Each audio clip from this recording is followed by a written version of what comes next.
Parents ने अपने area में अच्छे ट्यूशन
டாக்டர் பிரேமலதா மேம் வந்துட்டாங்களா பாருங்கம்மா. நீங்களும் டாக்டர் பிரேமலதா மேம் இன்னும் வரல. இந்த ஒரு நிமிஷம்.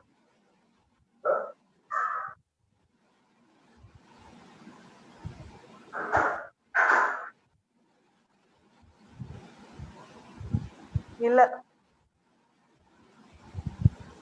அவங்க என்ன நேம்ல வருவாங்கன்னு கேட்டீங்களா? ஹலோ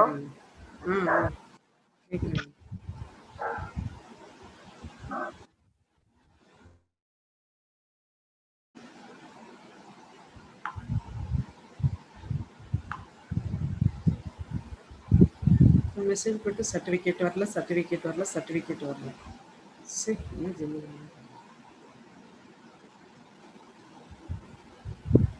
நம்ம அனௌன்ஸ் பண்றதெல்லாம் கேட்க மாட்டாங்க. நீங்க எவ்வளவு நேரம் அனௌன்ஸ் பண்ணீங்கன்னா மேம் நேற்று 2 டேஸ்ல சர்டிஃபிகேட் வந்து அப்பனா அவங்க பாக்குறாங்களா இல்லையா ப்ரோக்ராம்?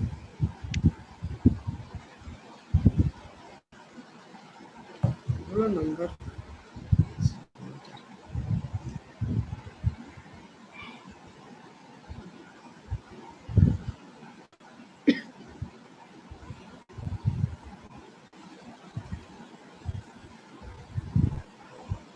நேற்று ஓரளவு பரவாயில்ல. நம்ம பார்ட்டிசிபென்ட்ஸ் 750, பட் ஒரு 100 தான் எக்ஸஸா.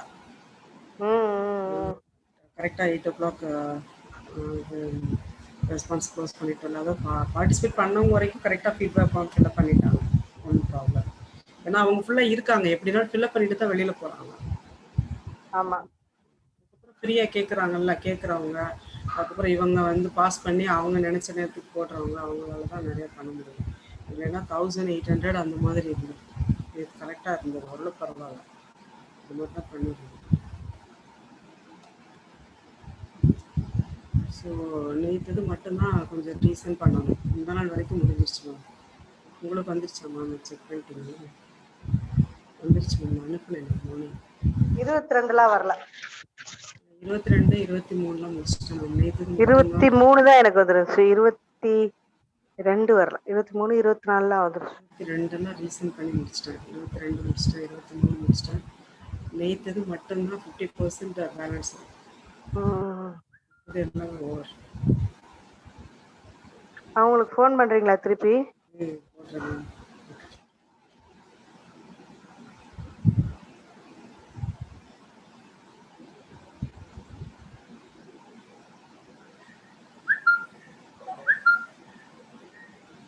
வரேன், வந்துட்டுருக்கேன்னு போட்டிருக்காங்க. Coming online in about 2 minutes message போட்டிருக்காங்க. மெசேஜ் அனுப்பிச்சிருக்காங்களா? ஆன்லைன் இன் அபவுட் 2 minutesன்னு போட்டிருக்காங்க. ஆனால் அவங்க இன்னும் டைம் இருக்குன்னு நினச்சிட்டு இருந்திருப்பாங்க பாவம். அங்கே டைமுக்கு இங்கே டைம் இருக்கும். ஸோ நீங்கள் ஞாபகப்படுத்தணும்.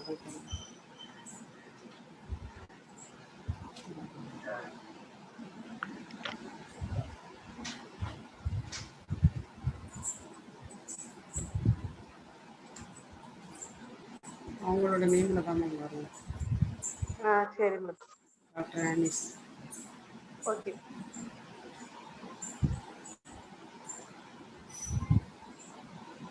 அனிதா மேடம் நம்பர் இருக்குல்ல மேடம் உங்கள்கிட்ட? மேம் அனிதா மேடம் நம்பர் இருக்குல்ல? நான் உங்களுக்கு மெசேஜ் நேற்று அனுப்புனேன். இந்த ப்ரொஃபைல்ல இருக்கு.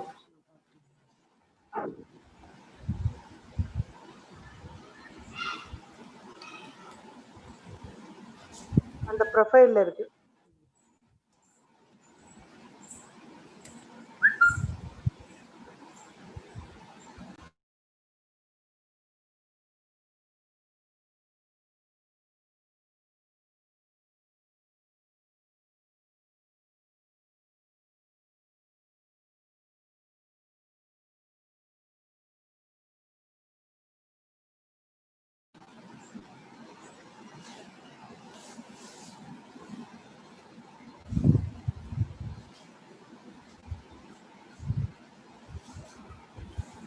வந்துட்டாங்களா மேடம்? நான் பாக்குறேன்.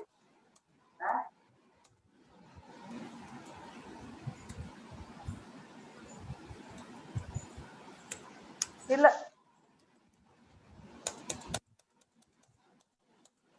இல்ல இல்ல ஷாமஜி.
மேம் ஜாயின்டுன்னு போட்டிருக்காங்க மேம். மேடம்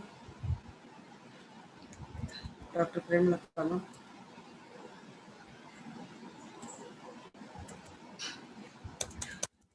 இல்ல மேடம். இல்ல இல்ல இல்ல வேற ஏதாவது நேம் மட்டும் போட்டு பாருங்க.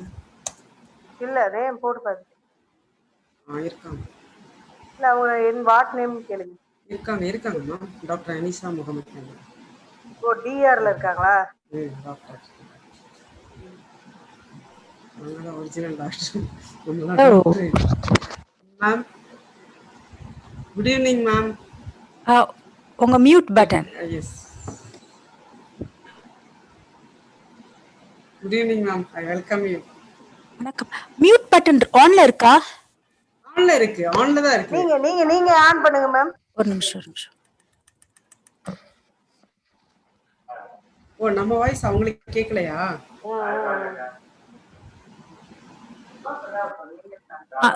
கேக்குதா நான் பேசுறது? Yes, ma'am. Yes, ma'am. Audible, ma'am. Okay. Yes.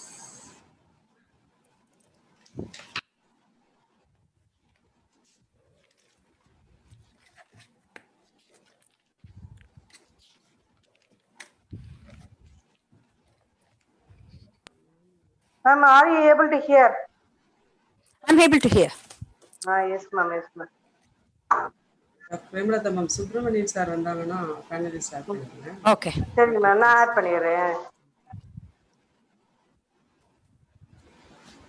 Ma'am screen share அப்புறம் பண்ணிக்கலாம். Screen share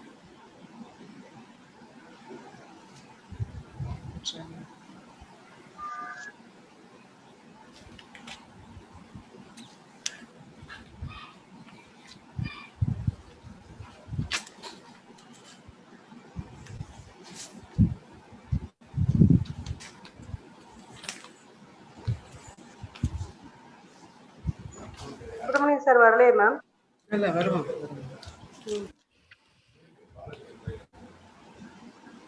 doctor Anisha ma'am, we can start. நம்ம ஸ்டார்ட் பண்ணலாம். என்னோட ஸ்கிரீன் ஷேர் பண்ணி shall we start with the Okay. Okay. Shall I start sharing my screen? Yes, ma'am. Yes, ma'am. PowerPoint.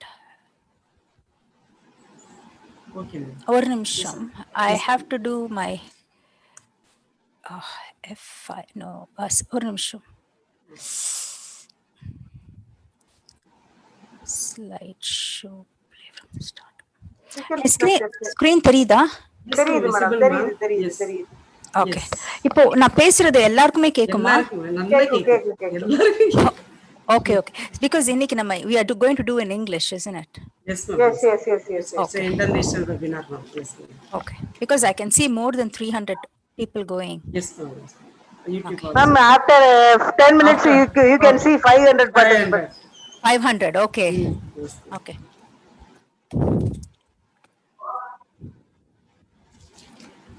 Okay.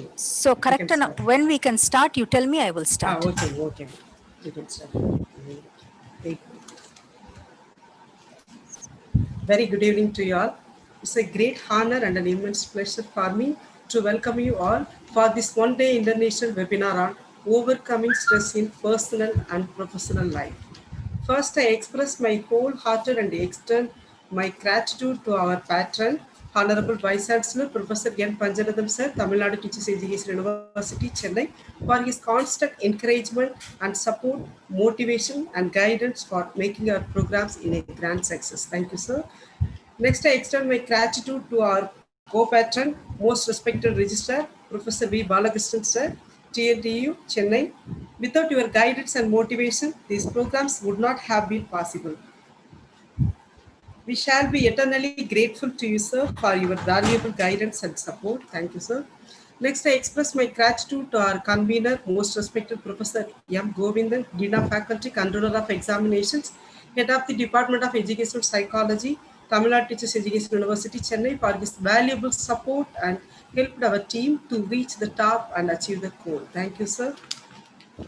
I would like to express my gratitude and warm welcome to the today's resource person, Dr. Anisa Muhammad Ali, MPBS, MRC psychiatrist, founder and CEO, Reviving Minds, London, UK. I welcome you, ma'am, with all my pleasant greetings. Welcome. Thank you very much. And I welcome all the organizing joint secretaries, especially Dr. B. Subramanian, Dr. Ratheswari, Mr. S. Balamurugan, Assistant Professors, Tamil Nadu Teachers Education University, Chennai, and Dr. T. Premalada, Assistant Professor, Department of Education, Bardiyar University, Coimbatore, and Dr. R.K. Elizabeth Josephine, Assistant Professor of Biological Science, Stella Metrona College of Education, Chennai, and all the organizing committee members, I welcome you all. I extend our hearty welcome to wonderful participants from various states across the country. I most welcome all the participants. Once again, I welcome you all. I am very delighted and excited to introduce our today's eminent resource person, Dr. Anisa Muhammad Ali, MPBS, MRC, psychiatrist, founder and CEO, Reviving Minds, London, United Kingdom. Dr. Anisa ma'am completed her MBBS in Madras Medical College, Chennai, Tamil Nadu. She completed her MRC Psychiatric in London, United Kingdom. Dr. Anisa ma'am, well experienced doctor, specialized in mental health and practicing as psychiatrist for about 16 years. Dr. Anisa has experience in dealing with all family issues, student issues, and career development advice. She is well reputed and highly respected psychiatrist specialist, and she has good experience and excellent professionalist. Dr. Anisa also deals with intricate problems arising due to mental stress that extends to depression, anxiety, borderline personality issues, and compulsive behaviors, inclusive of drugs and alcohol problems. The success rate is very high with problems resolved. Her strength and her attitude that she likes to take challenges, that she can do it. Her way of thinking is always in positive manner. She has the skills of ability to work for long hours. She has a good personality traits. She always speaks politely and the patient always feel comfortable. She always does her best for the patients. Uh, she is always ready to serve whenever needed. She believes in herself and her hard work, and she wants always perfection in everything. Dr. Anissa is known to skillfully integrate our spiritual and cultural beliefs into psychotherapy to the benefit of healing and cure. I'm so proud and glad of Dr. Anisa ma'am because she's a woman of strong, very attentive, very energetic, very knowledgeable, selfless, skillful and responsible. She has great faith, devotion and trust in God. Dr. Anisa has good practicing knowledge of Islam, and she has given lectures across universities and schools of all ages and diversities. She is a good trainer, good investigator, good thinker. She is conducting a lot of training programs in national and international level. She is very efficient in communication. She is very sincere, kind, experienced, loyal. We are all proud of you, ma'am. Dr. Anisa, ma'am, I feel very happy for your presence and on behalf of the Center for Capacity Building Program for School Teachers, Tamil Nadu Teachers Education University, Chennai, and all the organizing team and the participants. I welcome you, ma'am, with all my pleasant Thank you very greetings. much. Now I hand over this session to Dr. Anisa, ma'am. I welcome you, ma'am, please.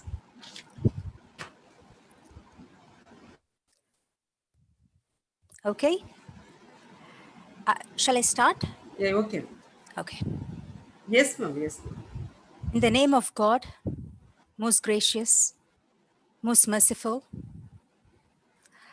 I would like to start my speech by first thanking the Almighty God, then thanking the Teachers Education University of Tamil Nadu, and then thanking Dr. T. Shivashakti Rajamal. She has been amazing and she has said a lot of elaborate things, which I feel very nice. She's making me feel very nice. And I also thank all the participants. I would like to extend my thanks to all the teachers, because without teachers, we are nothing. If there is one profession on earth which is noble, I would say it is teachers. Many people say the two noble professions are one is doctor and one is teacher, because the doctors save lives and the teachers, they bring generations. They are making scientists. They are making big personalities. They are making humanities. They are making generations. And we need teachers. But I am a doctor, but if you ask me, which is the most noble profession, I would say it is teachers. In the past decade, over centuries, if there is one profession that is still self-dedicated and dedicated to the society without being into a business, that is teachers. So I really dedicate today's talk to all my teachers and all the teachers in India and all the teachers around the world. If I am in this place, it's because of them, and there's no doubt about it. And I also thank all the participants. And if you can see the photo, I'm sure everybody could see the photo. It says, "Hey, are you getting any sleep? You look stressed out. Is everything okay?" And it's me in the photo. What makes you think that? I think, what makes you think that? That's me in the photo. I think if people can, whoever can see me on the webcam, probably you're all thinking, oh God, yes, Anisa is looking like that cat in the photo. It's me. I'm saying, what makes you think of? It's because, you know what? That's me because sometimes we are so stressed. We don't know what we are. We lack sleep. We lack, appetite. Sometimes we are very tired. Our hair is all over the place. And others can see us and can ask, hey, are you tired? You're looking a bit tired. Are you looking a bit sleepy? Are you okay? But we don't recognize it. We say, really? Or we are in a denial. We are in a denial. We don't want to accept that we are stressed. Sometimes we have this thing that we do not give break to our body and we do not give break to our mind, and we just continue on and on and on. And then we think, oh God, where did the stress come from? So today, I said it's a tribute to all the teachers. And I would like to say, I'm going to talk like a student, a bit like a student, and a bit like a doctor. So that is me now, like a student. But when I was small, I was a good student. All my teachers liked me. And I'm basically a founder of an organization called Reviving Minds. We do a lot of counseling for different things. We do consultations. And here I'm going to present one of the ways how we do stress management for the public and for the teachers.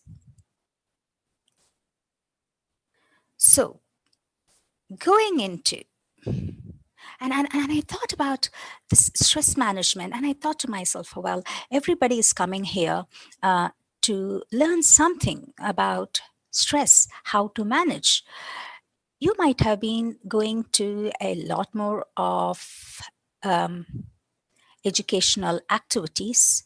You would have gone to a lot more places to see about what is stress, to know what is stress. But what am I going to do today? What am I going to do something different? Because I am somebody very goal-oriented. And I'm very aware of the fact that today's course is accredited and you will be having a certification. So I want to make sure that today we at least take home something. If we listen to some conversations, we always can hold only a few things. If I'm going to give something for 40 minutes, like a one class period, you're going to just absorb. Everybody is going to just absorb a few things. But let those few things be: one, to identify stress, to know what is stress, to identify stress. That's the foremost. And two, at least one technique. I'm going to teach you a few techniques because we do stress management over a period of days. We do stress management program for one whole day, but I'm just synopsed it. I've just briefed it. So, but I wish that you guys would, all of the present girls and, men, women would take a few skills home today. So going to, what is stress? Now, I said I'm going to kind of teach us at a student level and a doctor level. But I don't want to sound very didactic, but if you people have a pen and a paper or a mobile where you could take notes, please feel free to take notes because that is very important. So, what is stress? You don't have to write everything I'm saying, but I would be doing something, I would be writing and showing you, and I want you to make sure you have been taking notes so that the next time you feel stressed, we can apply this. I don't kind of, I don't just have to teach something that we won't apply in our everyday life. When we learn something, we have to apply it. If we are going to talk about stress, it means we are going to apply it in our lives. So, what is stress? Now, stress is a English term where we say something you stress upon it. You say, Mummy, why do you stress on that again and again? Mummy, or the teacher stressed that this question might appear in the university exam and I have to concentrate on it.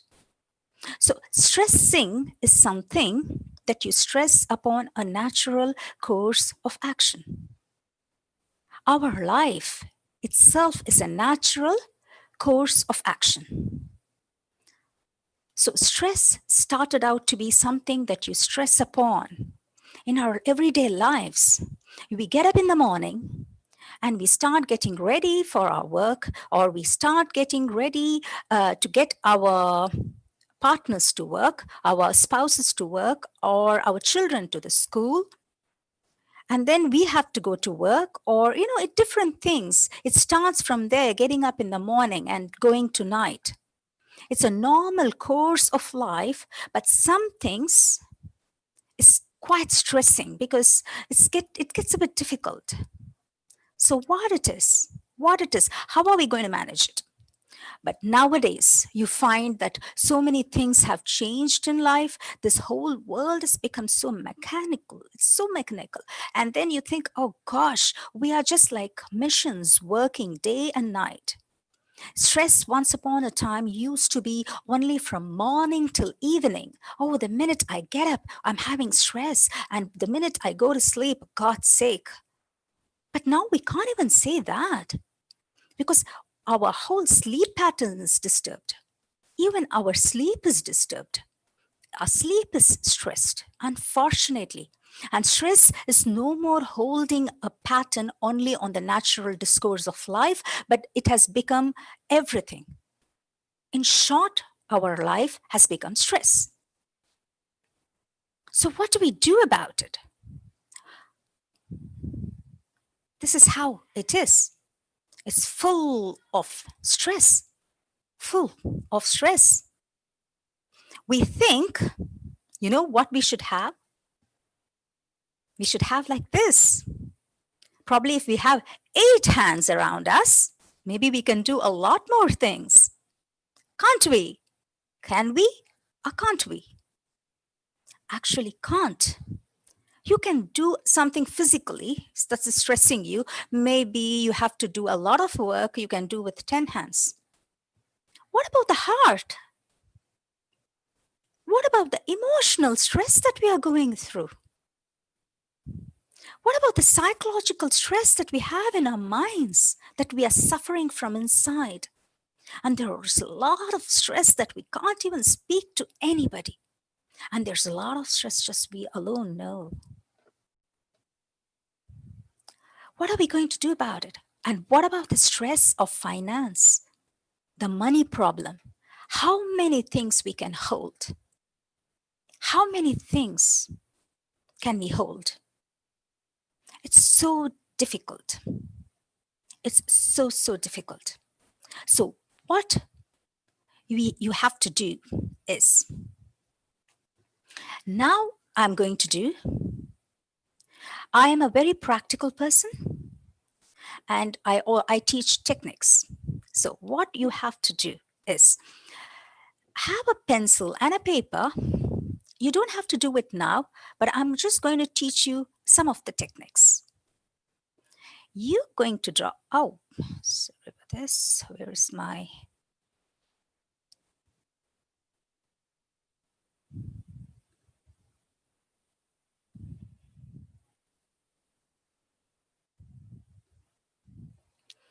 Okay.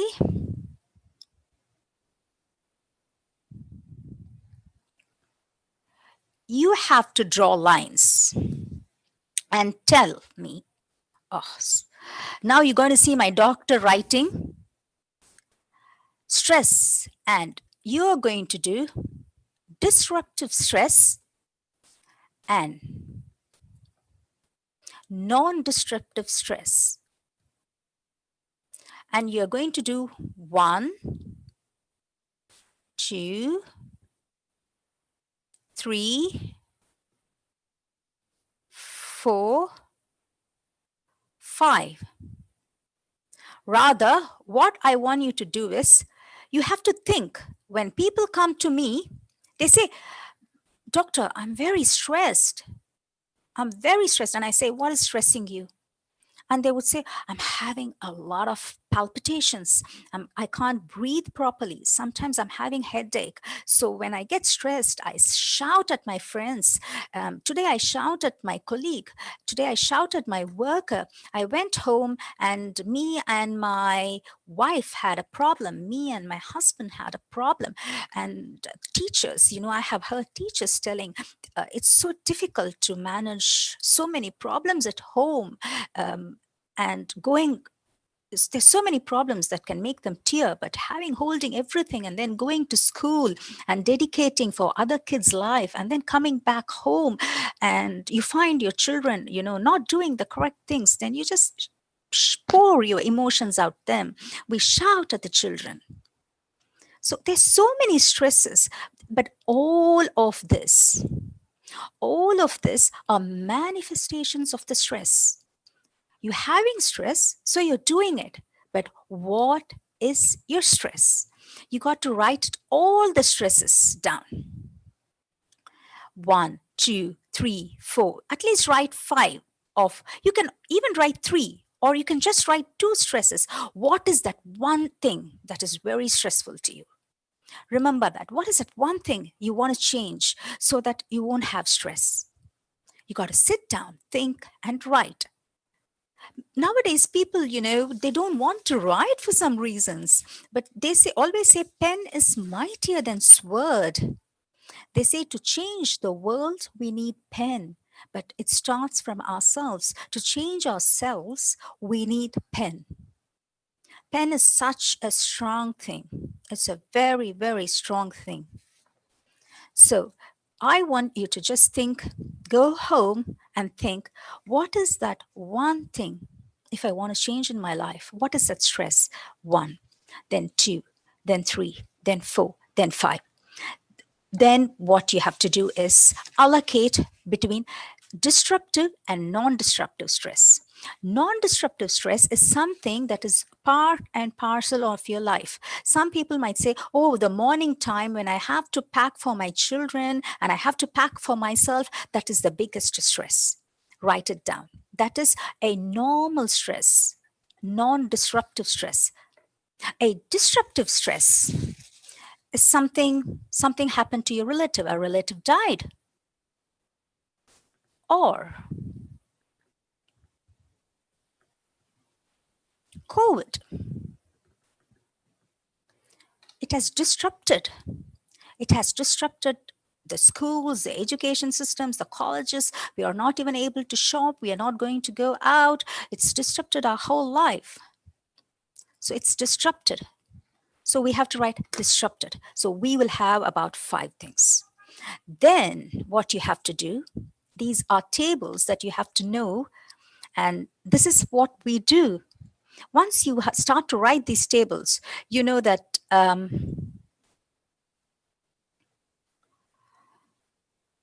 you will know how to prioritize.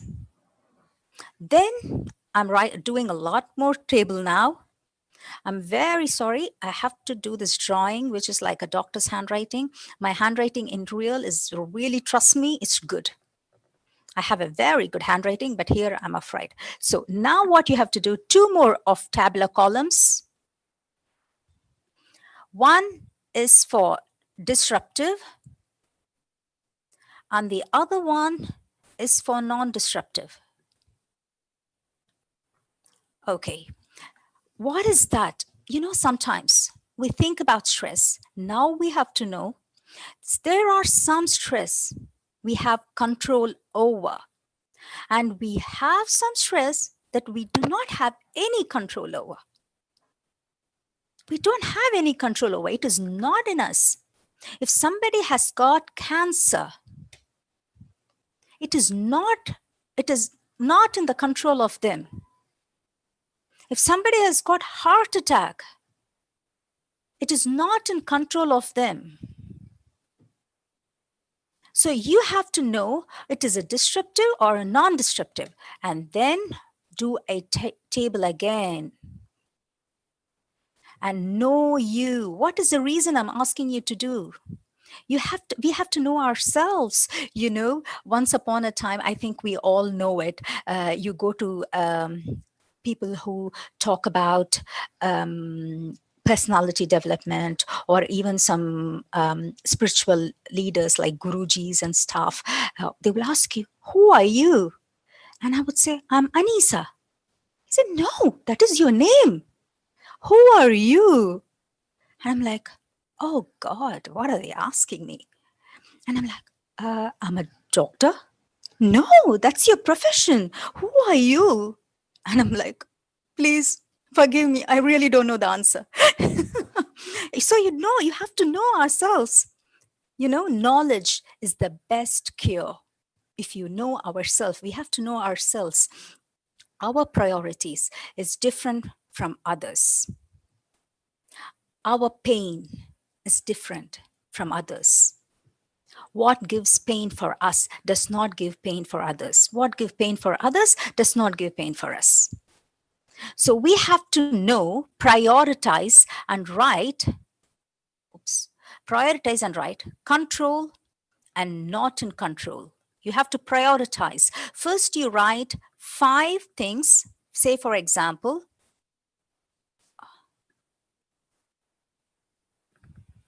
first you write about 5 stress and say which is disruptive, which is non-disruptive. Then prioritize, as this is the first priority, 1, 2, 3, 4, 5.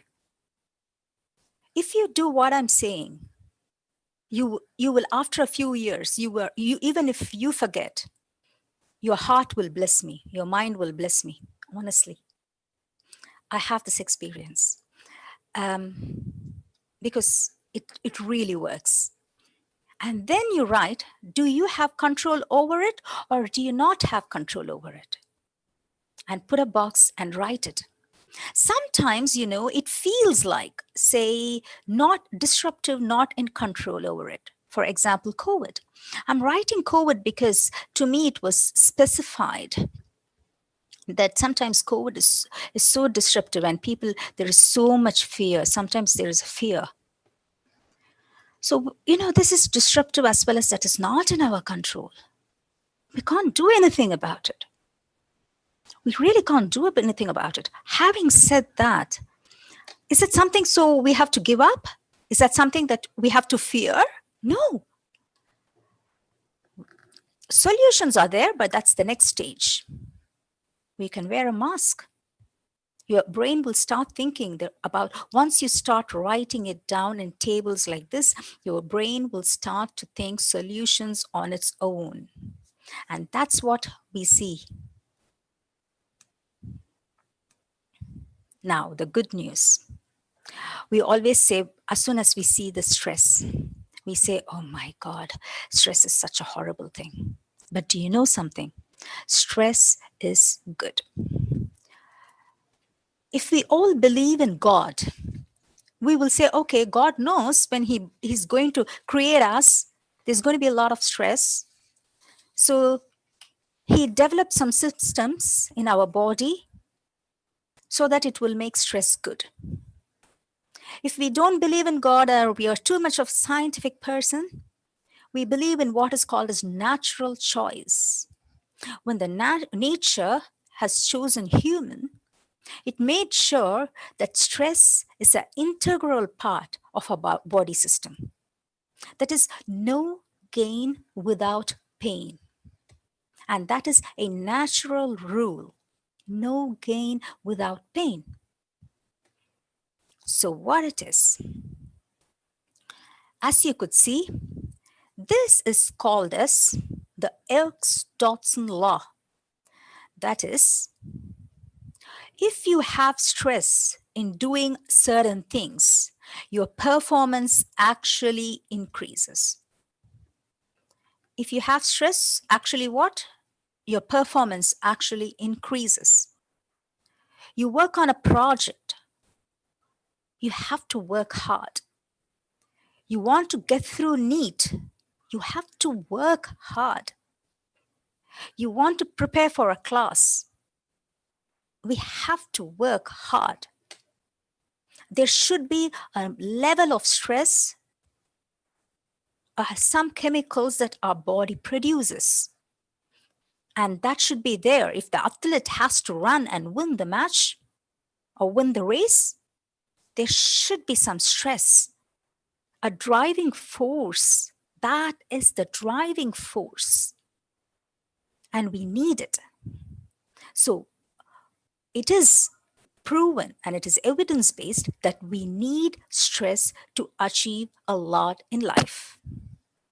The problem comes here when the stress is too much long, when the stress is too much prolonged, then comes a problem. Say, for example, some people might lose a match, or some people that day the class didn't go well. Maybe some people didn't get their project on time. That's a bit of a stress, but every stress has a beginning and an end. After which you think, okay, it's done with. We have done with it. But if it doesn't, say somebody died, your relative died, your spouse died, and then the grief keeps extending and extending and extending, then there is this pattern comes. Or people living with spouse who are very violent, like domestic violence, or even spouse who do not recognize their husbands and wives, spouse who beat their wives, harsh relationships. There's a continuing thing. Or you're in a workplace which is bullying, you're in a university which is bullying. So that is called as a chronic stress. And that takes us to our next thing. What is really harmful, something that is acute and finishes, is kind of okay. But something that is chronic for a long term, then it affects the body. It really affects the body. And if I tell you, okay, we are talking about stress here, I'm telling you all the things. What is the reason I'm telling you techniques? What's the reason I'm even talking about techniques? Because this stress, we know, is the main reason for a lot of problems in our lives. A lot of problems in our lives. From lack of sleep, simple headache, to cancer, to diabetes, immunological problems, respiratory problems. If you go and ask anyone, if I ask somebody, can you tell me something, what happens because of stress?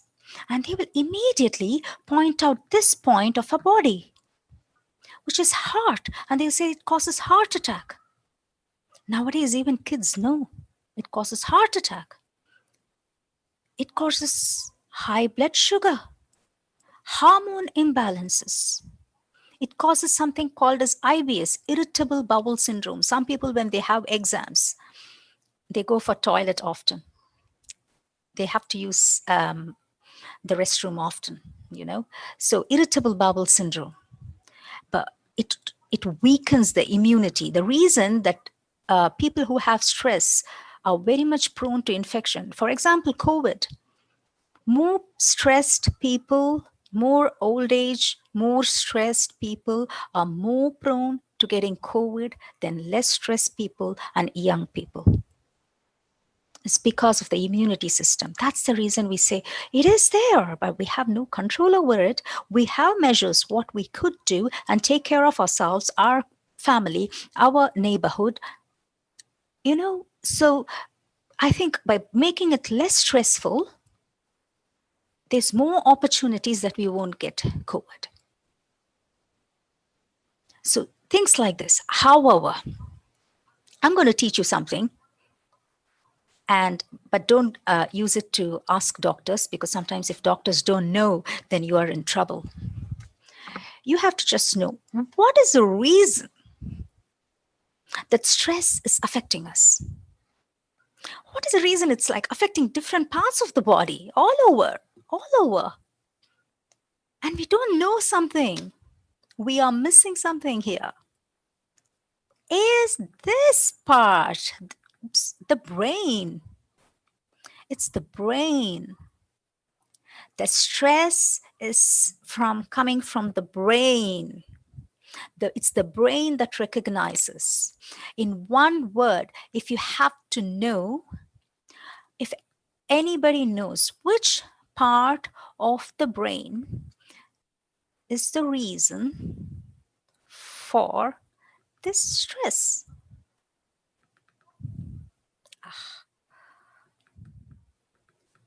Now I'm trying to get off my doctor's handwriting and trying to do something. So we have to know that that is hypothalamus. That is hypothalamus. And that is a place, for example, it does what's called as homeostasis.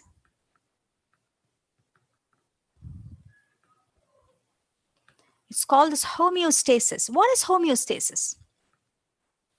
When you are feeling stressed, you will find that your body temperature increases. You start to feel panicky. But after a while, you're not doing anything about it. You're not sitting and start doing meditation, but it comes down by itself. It calms down by itself. You're feeling angry and you're trying to do different things, but at the end of the day, you calm down by itself, yourself. Sometimes we get bruises in our body as we go, we get scratches, we get hurt. We don't go to doctor for everything in our lives. And it just heals by itself. And that place, all that happens is hypothalamus. Hypothalamus is that also controls our hunger. It controls the temperature regulation. So our body has a system that it recovers by itself and it balances by itself. When one chemical goes high, the other chemical compromises for it by going down. If this chemical goes down, then the other chemical compromises by going high. It just kind of complements our body, different parts of our body complements, and that's called homeostasis. It keeps our body in balance. And the reason one place is hypothalamus. And this is what happens more often in the acute stress. The body recovers by itself. But what happens in the chronic stress? What happens in the chronic stress? There's so many problems happening. That can't be just hypothalamus. Of course, hypothalamus is very important, but that can't be just hypothalamus. So what part of the brain is getting affected then?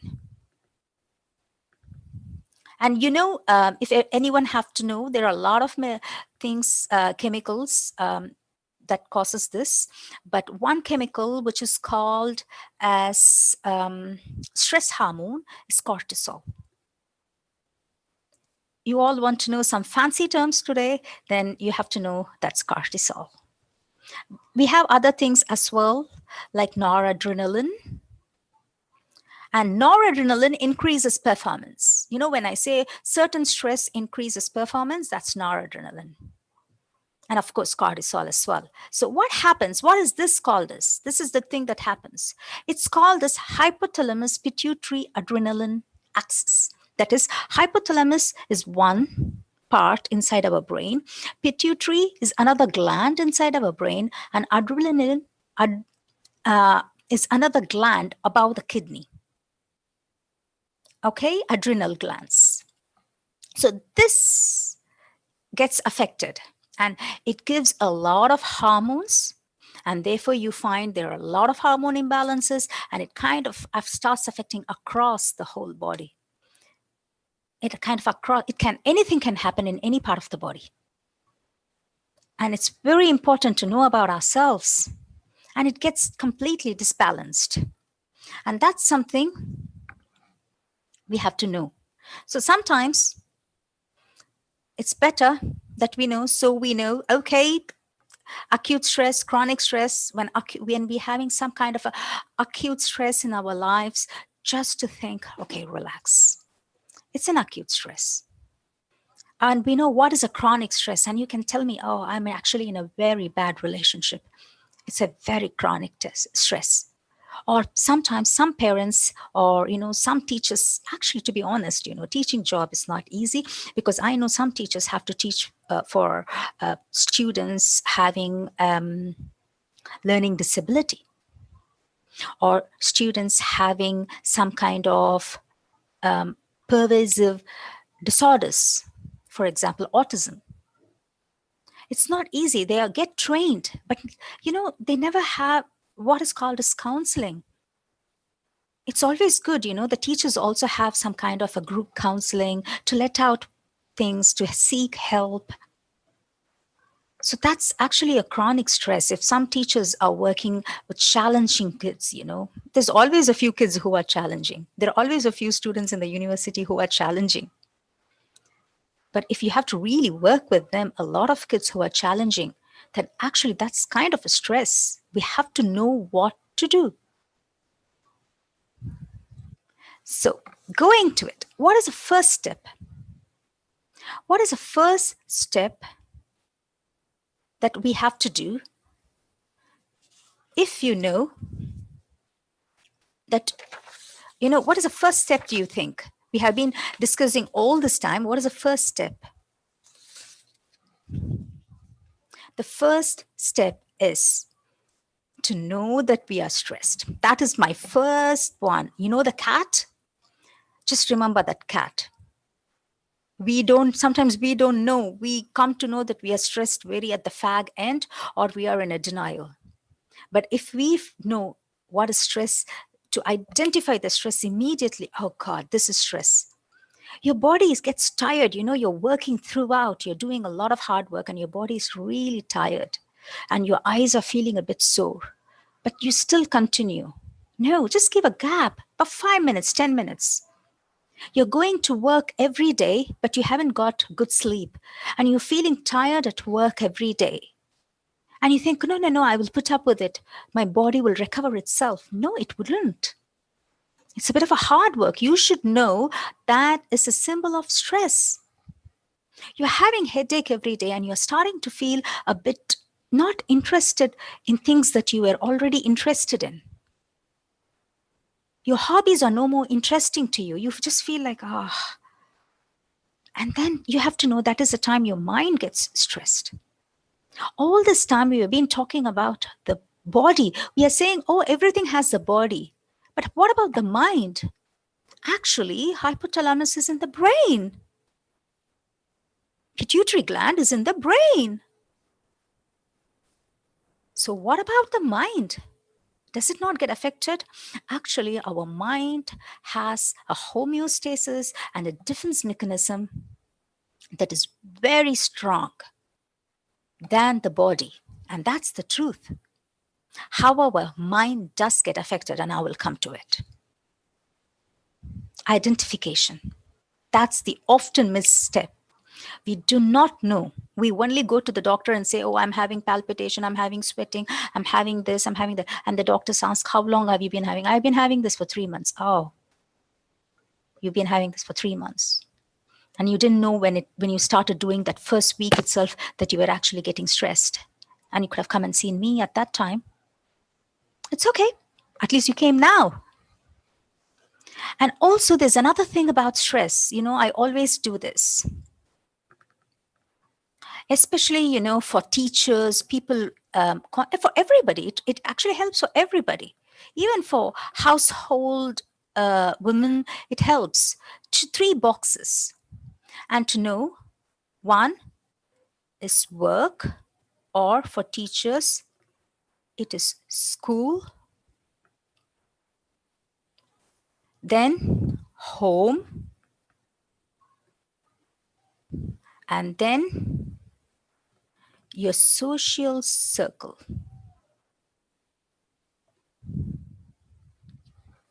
Where is the stress from? Where is it? Is the stress from home? You might be shouting at home, but your stress might be something happened in your school, or with a student, or with your friend. It could be your manifestation of stress is here because you're shouting here, but the origin could be either way. Or the problem is at home, there's some conflicts going on, or you're not getting enough sleep, there's a lot of hard work. Sometimes, the stress starts when we even don't have help at home for doing things. Especially this COVID has come, and I know people are suffering. God's grace, I really didn't realize that so many people would suffer, even without having a little bit of that help at home. So many people are suffering. So many people are feeling like, oh God, this is just intolerable. It's like intolerable cruelty. Just being at home without no help, everything is closed. And then what happens? Sometimes like this, sometimes conflicts. You get tired, and then you show that at work or your social circle. You have to identify it. You have to know. It's not easy, I know sometimes working is not easy. That's the reason people do approach us for counseling when the stress just goes beyond something that's not manageable. Then they do come to us, and then it's like we take the hands and cross the bridge with them. We try to do everything with them. So it's not easy because these things need to be guided. Even nowadays, if I say, oh, go and close your eyes for 5 minutes, is not enough. We need to know a kind of a guided meditation, a guided approach for a while before we start to do things. However, these techniques are enough if we have the kind of everyday stress that we are going through, or once at one occasion we have a horrible day, or suddenly you get to hear something really bad. This will take you through it. Writing it down, people have to know how to write it down, and that's exactly I have told. And so we would go to this bit where I told you that we just think it's only about the body. It's only about the body. It's not only about the body. If somebody says, oh, stress is nothing.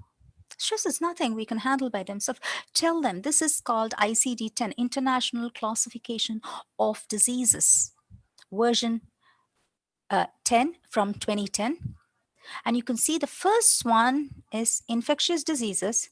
Second is cancer or mass neoplasms. Third is blood-related. Fourth is endocrine and metabolism. That is something to do with the hormones. And then fifth is the mental health.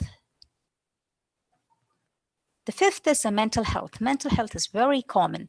And if you go down, number F43, you could see the acute stress. I just now told you acute stress is all right. No, it's not always all right. It can break people. It can break the defense mechanism. Some people can handle a death of a spouse. Some people, the acute stress is so much that they lost the job and they're not able to pay their house loan. So the house is being put into mortgage.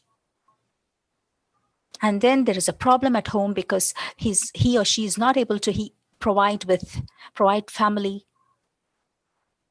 And the stress, one after the other, one after the other, one after the other, it can break our backs. It can break the minds. It's like mental, nervous breakdown. And it happens. We see a lot of people with acute stress. And then you can also see 43.2 adjustment disorders. Adjustment disorders. Sometimes people are not able to adjust. The teachers went to a new place, it's a new school, and then there's a lot of bullying, and they didn't expect it. Or there is just one person they cannot get along with, or the management is not being nice. Or it's the same with the office. Or even the same thing could be done to anything, even for cancers, even for heart attacks, stroke. People are not able to live with it. They cannot accommodate it. There's a problem with adjustment. It could start with small things to big things. Even newly married couple, there's a problem, adjustment disorder. When it is in the classification, international classification of diseases, the manifestations are real, true, and serious. It's not something that we can ignore. And the problem is we do not know who will get, when will get. We can only guess using some personality traits or genetic factors, but we can never point out this person will get and this person will not get. Because quite often we do see a lot of people out of the blue and we got no idea how did they get it from? How did they really get it from? So stress is important. Methodology. Okay. Now, methodology is something that we have already discussed. We have been discussing it one after the other with every slides. But what it is most important is this. You should create a journal. You should create a journal at this point. You have to go home and say, I'm going to just buy myself a nice notebook, a journal, and I'm going to keep it like a journey in my life. A person at the age of 20, if you write it, at the age of 30, you will look into it and you'll like yourself and think how many things have changed. And there's so many different priorities. And you can do the same. A person at the age of 40 will look into it and say in 50, when he is 50, how many things have changed, but how this book has helped.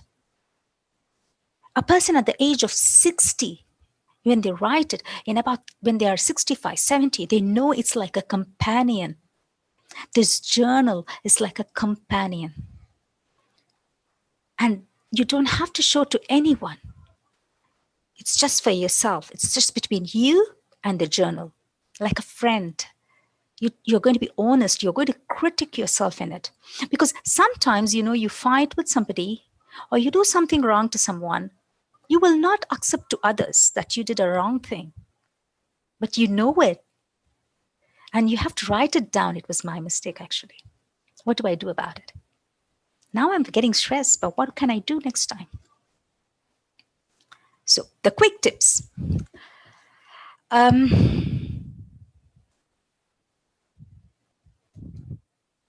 So you mean to tell me a stress ball isn't for throwing at people who stress you out? Have you all heard of stress balls?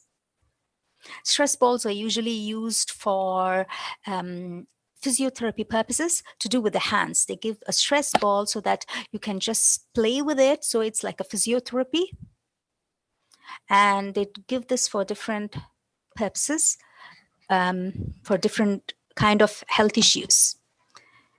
So when you get really, really upset, you really want to, you're really angry at somebody. Maybe somebody told you something, they didn't recognize your work. Maybe it's kind of a head teacher telling off a teacher. Or maybe, the professors wanted to do some project and it was not approved from higher up administration. Or the researchers doing something, but then somebody really screwed it up. And you think like, oh God, you know how I feel? I feel terrible. I really feel terrible. And you have a stress ball and you think like, is this stress ball for me? Is that something that I can't throw up on them and just get done with? That is the kind of stress you are having when somebody does that to you. And then you think, okay, cool down. USA. I'll come to this USA. I'm like, okay. But the best thing's having a stress ball. If you're somebody who is like, getting a lot of stress, really getting stressed, it's important that you have something, even a handkerchief or a stress ball, where you just concentrate on doing something. Focus on that.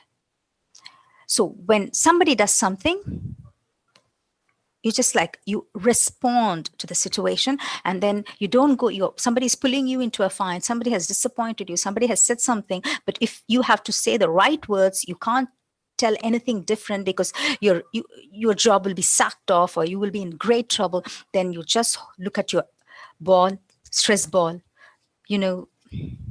just play with it and shout at it. Khalas, that's done. Or else, when you look at it, you must have laughed. So you mean to tell me a stress ball isn't for throwing at people who stress you out? You must have just laughed at it. So laugh at it. Laugh at it. When I say, the thing is, I know of people if somebody comes to me and tells Anisa, you're sacked, I will cry. My God, I will cry. But I know of people, it's no harm, but I know of people who would just look at it and say, oh, man, I knew it, they're going to give that. And then go home and cry, oh God, you know what happened today? They sacked. That's a very strong defense. You can't, of course, use for everything. If somebody comes and tells your relative has died, then you think, oh God, then your stress level increases, but that is a good stress because you have to do everything that's important. But of course, your relative has died and then it's trouble. That's different. But most often, somebody is telling you something very provocative. They want to provoke you. They want to provoke you. It can be from your workplace, from your home, from your social networking. Not everybody is nice all the time. We just wish that everybody could be really nice, but they're not. But they're doing something provocative and you're just like, I know that. Okay, that's your perspective. And then come home and say, what the heck he said, what the heck she said. That's all right. Sometimes you have to laugh it out. But do you know what happens when you laugh it out? You are telling your brain, trust me, you are telling your brain, calm down, don't start producing hormones that's going to break me down. When you smile and when you laugh, you're telling your brain, I'm laughing, I'm calm. You are in control. You are instructing your brain, you are instructing your body, stay in control. Don't lose over this. There's so many things in this world. This is just an acute stress. Now, the problem comes is because, you know what? Many people know what to do. This is what I have to do. This is what I have to do. Some people I know, they often teach for anger management. Please count 1 to 10. And then we get people saying, oh, doctor, we tried to count 1 to 10. It doesn't work. It doesn't work. Either I forget or I count 1 to 10. After 10, I'm finished. I finish the whole plays off. And most often it comes because of not having that presence of mind. The presence of mind, when that happens, you're not able to laugh.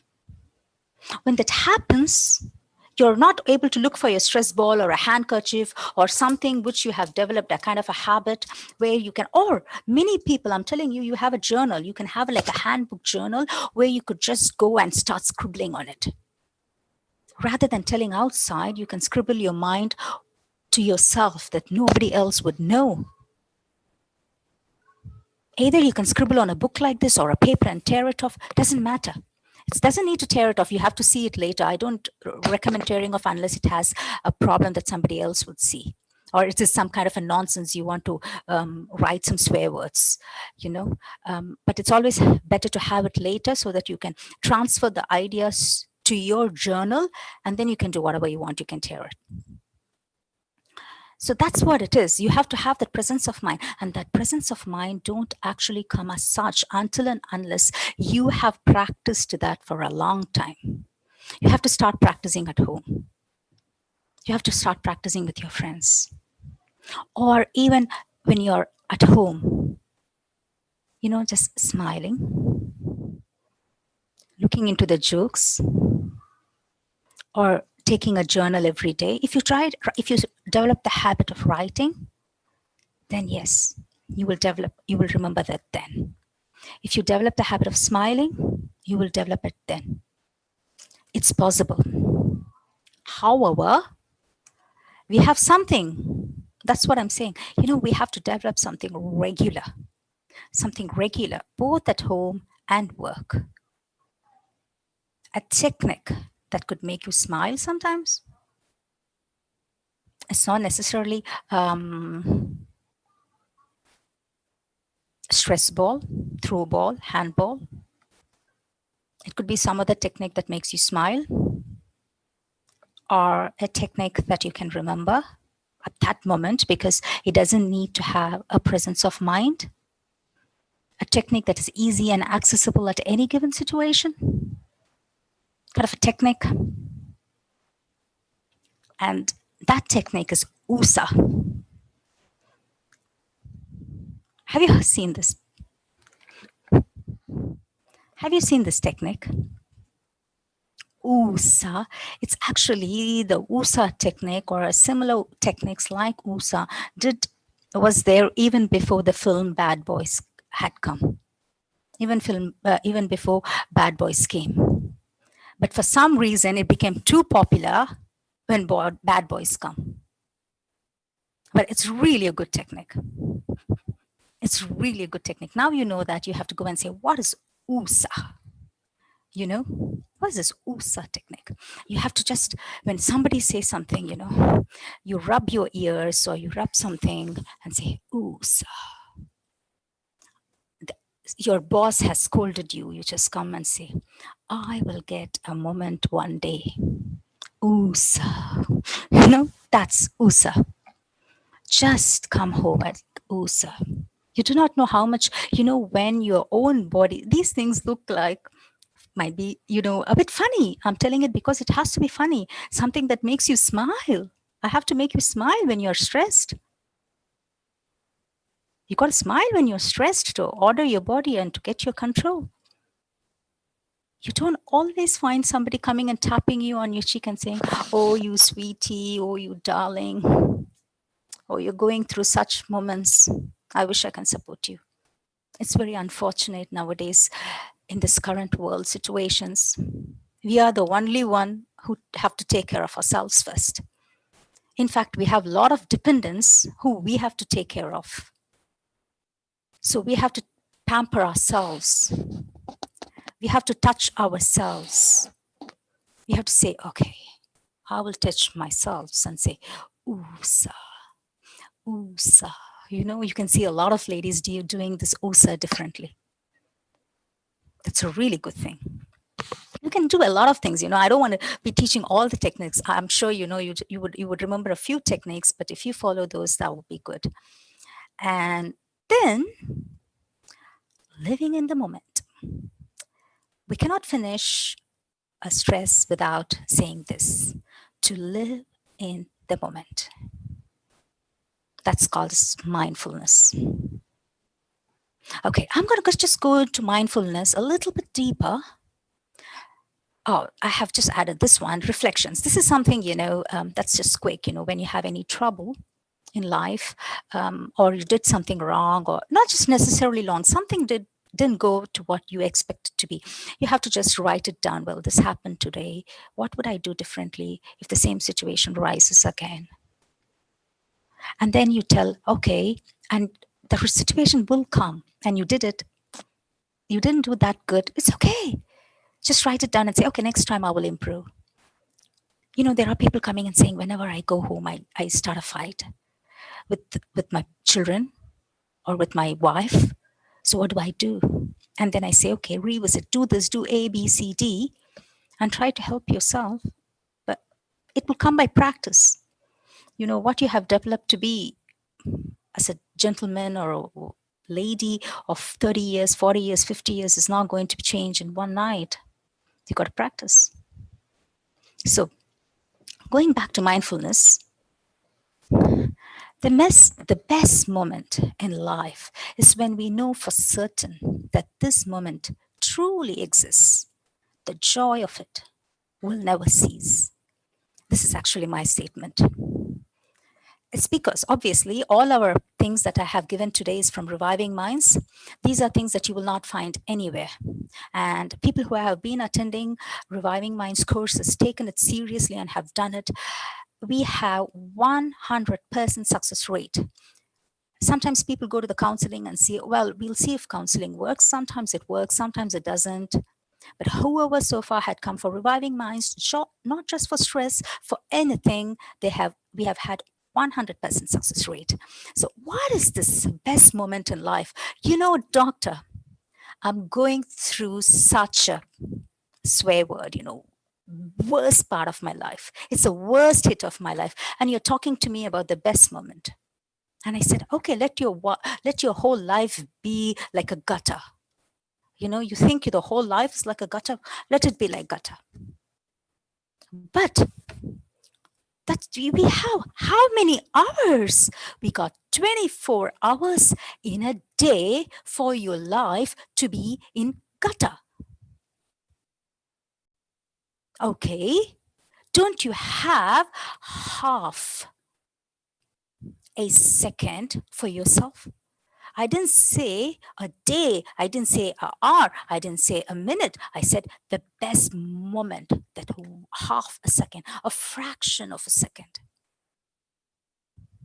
A fraction of a second. That's called as mindfulness.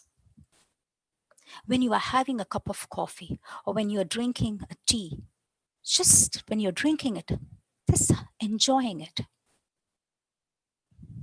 Taking a time out, looking at the skies and trying to see how nice it is. Take a break and go out to see the nature and enjoying it.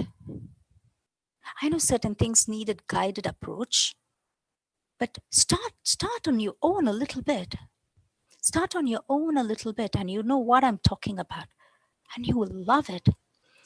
You have a hobby, a gardening, enjoy it. You can do a bit of percussion drums, do enjoy it.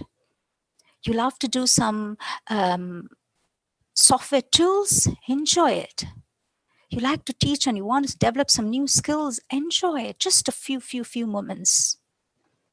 And then when you start enjoying the few dotted bits, when you are in the 24 hours of gutter,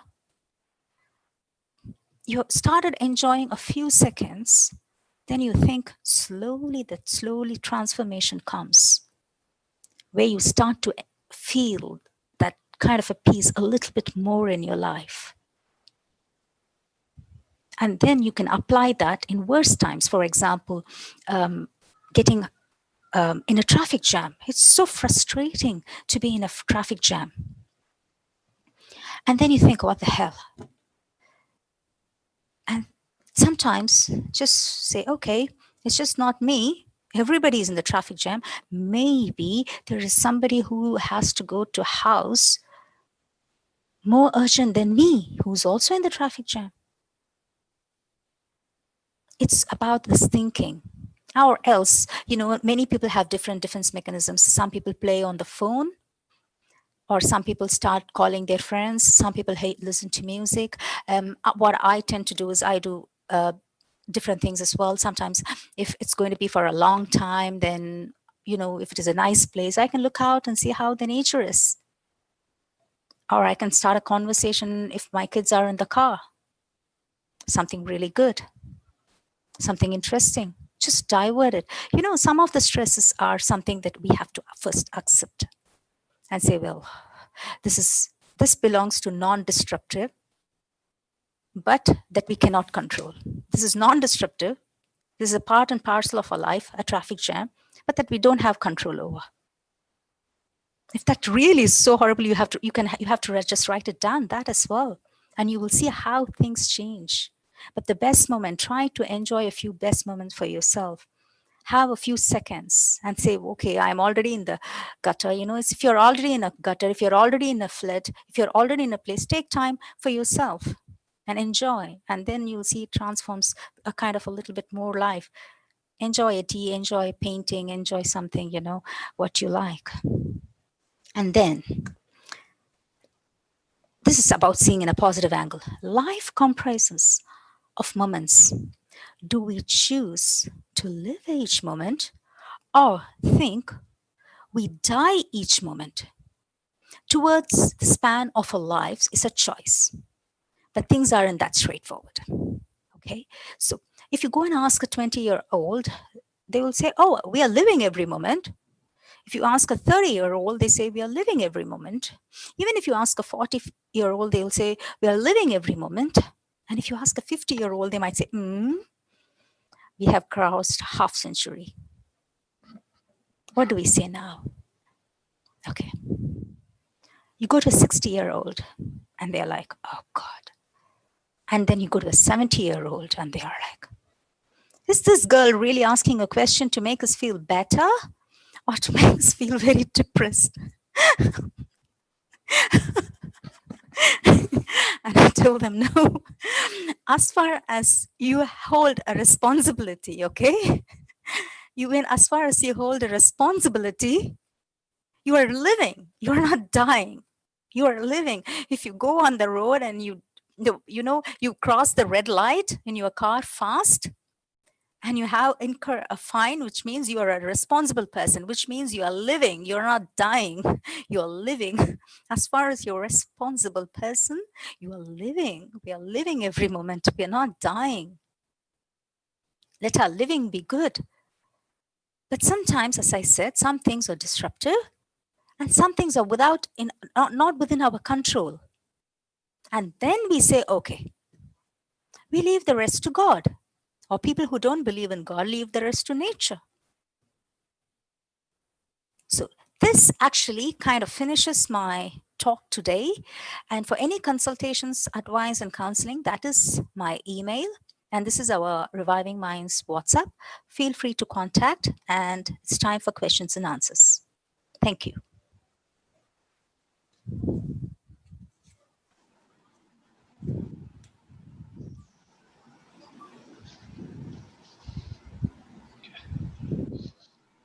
Thank you so much, ma'am.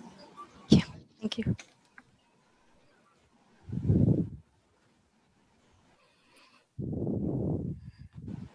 Dr. Premalata, ma'am. Dr. Premalata, ma'am. Can I speak? Madam, Yes, ma'am. Yes, ma'am. Alesra? Yes, ma'am. Yes, ma'am. Yes, ma'am. Good lecture. Nowadays, it becomes more difficult to be immune to stress, whether caused by personal problem, personal pressure, or unwanted events in life. So, in our 2019 Teacher Well-Being Index revealed that 72% of educational professionals describe themselves as stressed. So, handling stress among educational professionals is a very serious problem, in my view. because total classrooms climates affect negatively. So my question is, how do a teacher manage stress in his or her classroom and professional life? Because we are teaching persons, so we face it so many times these problems. Okay, the first thing is for a teacher, when this is exactly what I told is when a teacher is having stress, like you yourself said, we are having problems at home and we are having problems at school, or we are having problems in our social life. We have to know where is the stress coming from. Number one is we have to know where is the stress coming from. Is the stress at home? Is it something like from home that I'm bringing to the school? Or is it something that is from the school itself that I'm showing it in the school that I feel stressed? Or is it something from our social circle? Then they have to know how it manifests. When they feel stressed, what are they doing? Is it affecting their communication to the students? Is it affecting taking a class? Is it affecting their relationship with the peers? How is it affecting? They have to know that. You know, it's very easy. We often see people coming and saying stress, and I have to tell them, what is stress for you? Where is it coming from? And what is the manifestation? Then, when you know what it is and how it is manifesting, then you have to write it down, whether it's a disruptive stress or a non disruptive stress, whether it is of controllable or not controllable. And once you know you have identified your stress, then we have to think about patterns, how we can manage. If you tell me some examples, if you tell me, oh, it's because one student is being bullying, or the students are not listening, or if there is a conflict at home, what do we do? Then I would be able to tell you more in detail of every situation, because every situation is different and we have to deal every situation differently, I'm afraid. Yes, madam. Thank you. Some of them, Thank you, some of thank them you. ask the same question only, ma'am. Uh-huh. How to, the same question was asked by another person. Mhm. How to control the stress atmosphere in the classroom? Okay. So, what do you, if I may ask you, what do you think is the reason that you get stressed in the class? Is it because of the subject is being hard, or is it because you are you're feeling nervous whether the students are understanding, or is it because of the classroom that you have some difficult students? What is the reason you feel that you're having that stress in the class? But I also don't know. The person one who sent, in general, he has sent that. Okay, okay. But You know, okay, you could what he could do is, uh, from what we have told today, when he feels stressed, he has to know the reason. For example, if he thinks, "Am I presenting good? Am I really presenting good? If what I'm telling, are the students are able to understand?" He might have that in his mind, and if he's feeling stressed, he has to just calm himself down, take a deep breath, or just tell to himself, ooh, sir, whatever I'm saying, the students are listening, and then be open to the student. Just tell the student, are you able to understand? Is there anything you don't understand? If you don't understand, let me know. I will look into it and I will come and tell you tomorrow. It's no harm. It's not the teachers have to know everything. Nobody knows everything. He can, if a student is going to ask some difficult questions, they can say, okay, this is something that's very intelligent question, very clever, so I will look into it and ask tomorrow, if that is the problem. But in case if there you have a difficult student, then there it's a totally different thing. Or you have conflict at home, there is some problem at home, or there is a financial problem, or any kind of quarrels, or there is a problem with your house, then it is completely a different thing. Then you have to sort out what's happening in your life outside the home a bit. And I know it's very easy to say not to carry the home things to school, because we are human beings, we are emotional beings. We have only one soul, one heart, and one mind, and we have to think everything together. So how do you divide it, compartmentalize? It's very hard. I know it's easy telling, but sometimes it's better to say, well, I have got this at my school, and this is at my home. I will do what is best for my school, and I will allocate a time to think about it. I will allocate a time to think about it. If it is some kind of a home problem, you have to tell to yourself, okay, now I'm going to go to the school. It's a 40 minutes class. Let me take this 40 minutes class, and I will allocate a time for myself in the middle of the school to deal with it. You have to come school, you have to call your husband, or you have to call your son, have to call your daughter and see if they are all right. You have to tell yourself, I will allocate a time, but now I will focus. There's another method, which is when you are having trouble at home, you can make the school environment your happy place, your defense. You know, when you're having a lot of troubles at home, sometimes you go to the work and you say, thank God I'm at work, I'm escaped. I know it's all very easy saying, but it comes with practice.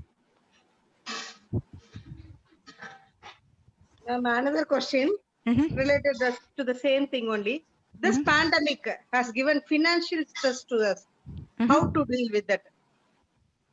How to deal with the financial stress? Okay, so financial stress, for everything, the reason I gave these tabular columns in the beginning is because you have to just note it down. Financial stress or financial stress, it comes in disruptive because we didn't expect it and it has come, which is very disruptive. So it comes in a disruptive stress. Do we have control over it? No, because COVID-19, we don't have a control over it. But what could we do about it? Is it just you? No, it's everyone. It's like a traffic jam. You have to just know that sometimes this is one of the difficult times in life, not just for yourself, but for so many. The hospitals are closed, the businesses are closed, and there are people who are worse than this. So what could we do about it? For example, people who have restaurants, what they did, they closed the restaurants, but they still worked with the healthy conditions, and still the restaurants were closed, but they're doing deliveries. The software companies, they were sitting at home and then they were doing software over doing everything, the teamwork over online. And the education system, they stopped for a while and then they started continuing online. So we have to just start thinking. Sometimes rather than you thinking about it, for example, if it is a business, I presume there would be a few people involved in the business. So it is better to call them and say, well, our business has gone through this stressful moment and we have had this kind of a loss. So what is that we can do together? If it is a home business, then whoever is involved in the business, sit together, try working out different things and see. Nobody stops us from trying. COVID is there outside. Nobody stops us from inside. Sometimes we feel lazy. Sometimes we feel tired. We feel like we stressed down. But if you work it out, go today to your house and say, this is the financial reason it has. And this is the implication it has. It has had effect on my children, it has had effect on my home and things like this. Actually, I'm sure some of the husbands are happy that it's closed because women are not spending too much on jewels and saris and or clothings and stuff. There might be men who are happy about it, but we are not happy. And you can just go home and say, okay, this is disruptive, this is something that we don't have control. But at the same time, is that just me? Is it just me or is it many people? Okay, many people. Is that, could there be anyone worse than us? Yes, there could be people worse than us. Okay, so what is the reason I have to feel low? So let's call our business partners. Let's talk together, whoever is involved in the business, and try finding out different ways to work it through, because we don't know when it's going to come. Even I don't know. Nobody knows.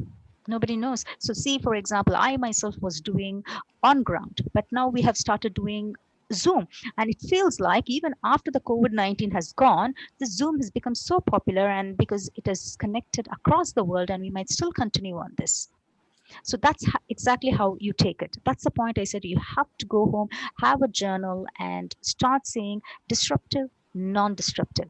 Whether you can take control of it, whether you cannot take control of it. Is it just happening to you, or is it happening to all others? Are you in a worse position, or have there been people who could be worse than you? Okay, so what can we do next? In regard to business, again, you have to ask, okay, who are my business partner? Who are all I'm doing business with? So let's talk about it and work it out. So you're not suffering on your own. You're not doing everything on your own. You have somebody to shoulder up you. Hope it answers the question.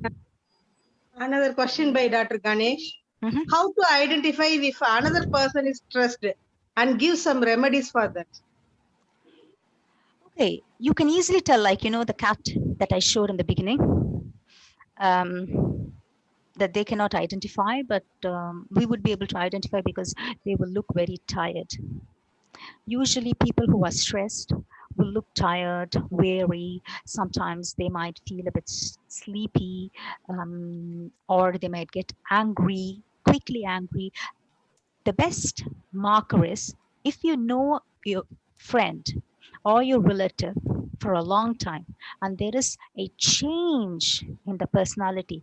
Your husband comes home always nice, but suddenly now he's coming back home and he's shouting.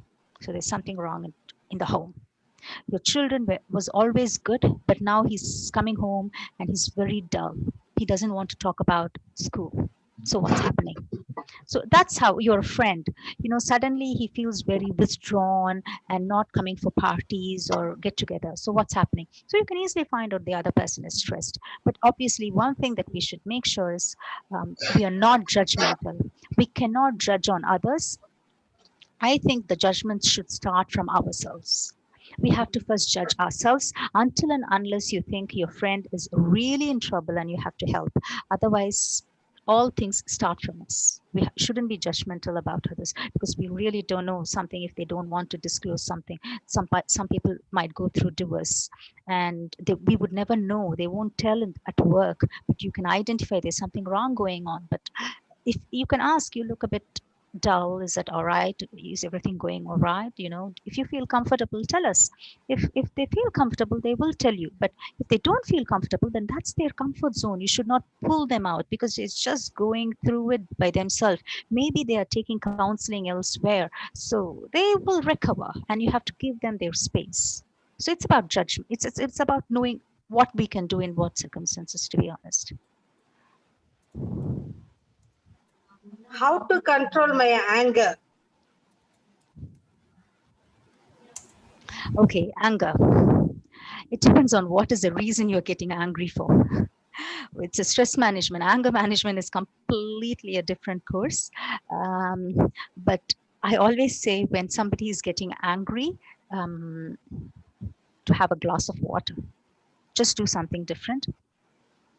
If it is no anger, look, anger has grade 1, grade 2, grade 3, grade 4, grade 5. Like, you can grade it. The anger for some people is very short-lived, and for some it is long-lived. For some, it's just they are showing some disappointment, but some, it is the anger itself is a problem. For some people, it's a personality issue. They have a bit of anger trait in them, and for some it goes up to being a little bit dissocial, that they can even break things at home. They can cause harm to properties. So what kind of anger are we dealing with? If it is such a normal anger, just going out, for example, like if a husband and wife is fighting, I always say just go out for a walk and come. Or whenever you come from work, whether it is male, female, boy, girl, it doesn't matter. Just take shower, have something to eat, and then start talking. Don't talk without having something to eat or, having a shower. Or some people do have routines of going for a walk or going for a club. So, it depends on all these factors. Generally, anger, I think, even if you just go to the toilet, wash your face with a cold water, show the anger on yourself.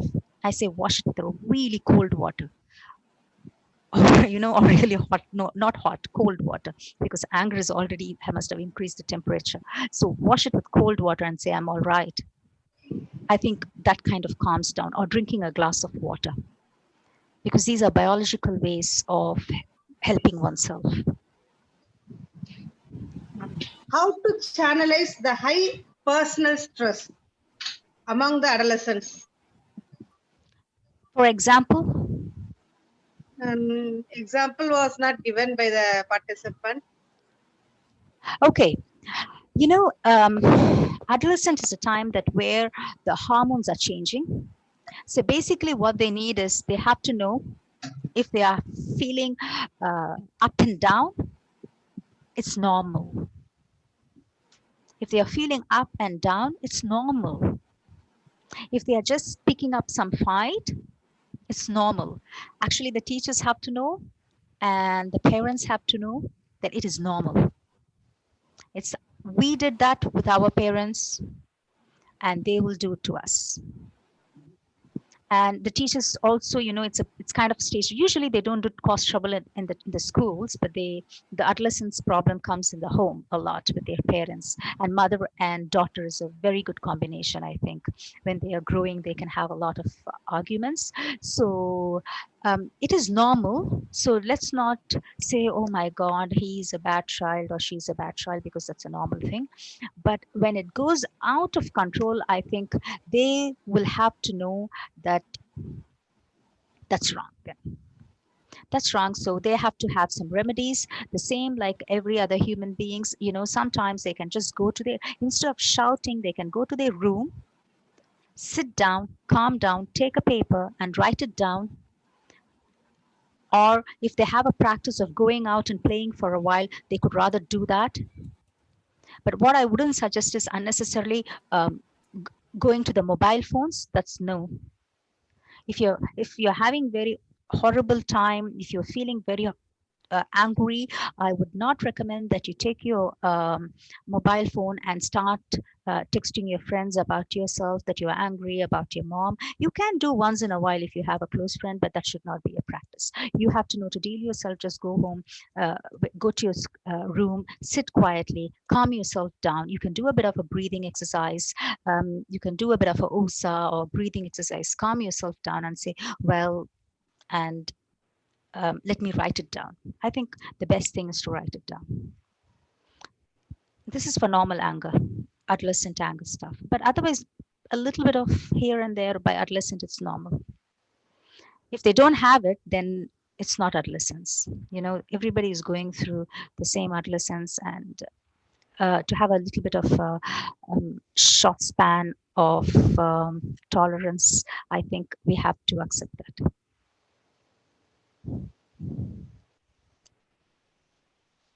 Shivashakti madam. Yes, ma'am. The same type of questions only repeated, ma'am. ma'am.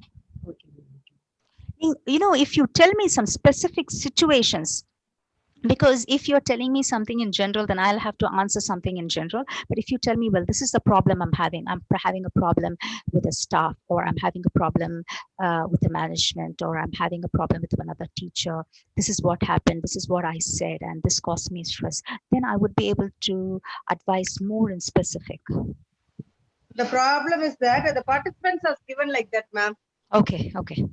So we are not able to find out the actual thing. I see. Okay. In general, only they have asked everything. I would rather say, you know, the best thing is if you have to take home a message today, have a journal for yourself and write down all the stress. Madam, one student has asked this. Can you please suggest some technique to forgive a person who is continuously doing wrong? What wrong? I'm not able to tolerate those type of person who is doing ill to me. How to forgive those people? You don't have to forgive somebody who is doing continuously wrong. So it is a very wrong concept that people are saying, you know, forgive, forget. What is the reason you have to forgive someone who's doing a wrong for you continuously? If it is your friend, I think that is a very bad companionship and you have to avoid it and stay with healthy people.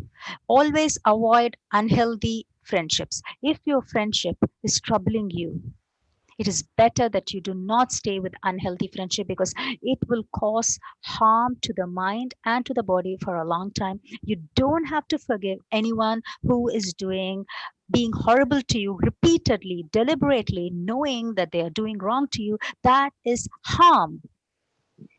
That is harm. It's not like, it's like a relationship, a husband can keep on hitting the wife, and the wife has to agree with it and live with it, and one day he hits her, and by accident she goes and hits on the wall and she dies. Is that acceptable? Does the law leave it? No, the law does not leave. The law does not forgive. We don't have to forgive someone who is deliberately harming repeatedly. The best thing is, you have to make sure where it is coming from. And if it is a student, it is important that the student informs the parent. Number one, if you think the parents are not understanding, you have to take help from the teachers or psychologists. And it has to be at some point noted to the parents. 2, do not continue with such a relationship. Do not stay with those kind Madam, of a the friendship. last question, And ma'am. help. The last question, ma'am. Mhm. I know a person who will break everything Mhm. when he is angry and stressed. How to control that type of person? Take everything out of his view. No, he needs a help. Ma'am, This person needs a help, but unfortunately we do have people like this, especially men coming home if they are angry, or if they are angry, they think, oh, they can do anything, the womanhood is for taking care of them. Well, as though we don't have any other job. But I don't think that's the right thing, actually. But what I would suggest is, if somebody is saying that, you have to, I am a psychiatrist, and I am a kind of psychotherapist, and this is the best piece of advice that I can give it to you, is please have a pen and a paper and write down when he is getting that kind of emotional outbreak, of kind of a physical outbreak that he breaks down. Write it every day in a diary. Is it happening occasionally once in a week, or occasionally once in a month, or it's happening every week, or it's happening every day? And then write it down, what time of the day it is happens and what situation. Is it something after a conflict, or is it happening by itself? He's just coming from work and he's throwing off things, or it's just that the conflict starts, and then as the conflict is rolling, then this happens. So the person who's scared will know when exactly it happens, so that the person can avoid. Ma'am, the reason also was given by the participant. Mhm. He is blaming others as a reason for his own failure. I think this person, has to go to the psychologist. I mean, some of the things we can give advice, but some of the things they have to go, and if it is really something that breaks property, that needs advice. If it is something that is not safe, because when you break something, it can go hit anyone. We see of people where it hits the children, and then some harm happens to the children. So these things really need professional help. He needs professional help. However, the way is not, if they want to stay safe, it is better that, honestly, I'm saying that wherever he is, to make sure that there are no stuff like porcelain or glasses or things around him where he can easily take it and throw. Number one. Number two, make sure when exactly what kind of a discussion is making him do it, and avoid those discussions. 3, to convince and tell to seek professional help. And these are the 3 things that I could say. Sometimes if it is worse, even the lady can come and take a professional help. In that, we will say how we can slowly kind of make things change. At the end of the day, we have to know all of these patterns that we are seeing is not something happening out of the blue. These people have been doing all this over a period of 5 years, 10 years, 15 years, 20 years, and these are done from their childhood. They have seen their parents doing it, or they have seen their friends doing it, or some other families doing it, and they have taken a wrong example. So you cannot just convert everything in a day's transform. Does not happen just overnight. We have to work through it. So in brief, I would say to suggest to make sure that there is really nothing there that he can throw and hurt anyone, himself or others. Two is to make sure to know when to have a thing of what argument starts this, or what is the reason he says it. He's not going to say every day. There should be a reason, whether it's after the work or before the work, or at some time of the evening. So just to be cautious of those things, and then take remedies accordingly, not get involved in such kind of things. Or when a person starts talking about it, it is best for the lady to just go do some other work.